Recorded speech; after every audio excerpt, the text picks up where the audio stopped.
অবশেষে পদত্যাগ করল ক্ষমতাচ্যুত শেখ হাসিনা সরকার আমলে নিয়োগ পাওয়া প্রধান নির্বাচন কমিশনার কাজী হাবিবুল আউয়ালের নেতৃত্বাধীন ৫ সদস্যের নির্বাচন কমিশন। আগারগাঁওয়ে নির্বাচন ভবনে সংবাদ সম্মেলন করে পদত্যাগের ঘোষণা দেন সিএসএ। সাইফুল শাহিনের রিপোর্ট। ছাত্র জনতার গণ অভ্যুত্থানে শেখ হাসিনা সরকারের পদত্যাগের মাস পূর্তির দিনে পদত্যাগ করলেন প্রধান নির্বাচন কমিশনার কাজী হাবিবুল আউয়াল নেতৃত্বাধীন নির্বাচন কমিশন। দেশের পরিবর্তিত বিরাজিত অবস্থায় পদত্যাগ করতে মনস্থির করেছি।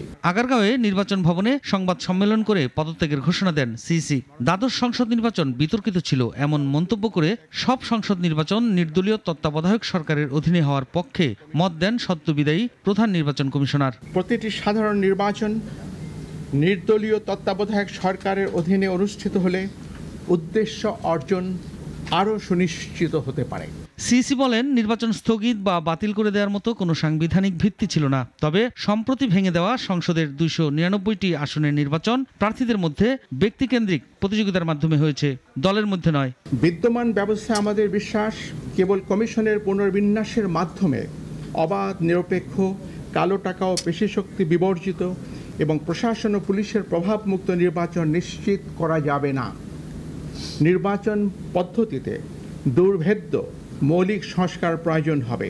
প্রধান নির্বাচন কমিশনার সহ সকল কমিশনারদের পদত্যাগপত্র মহামান্য রাষ্ট্রপতি কর্তৃক গৃহীত হয়েছে।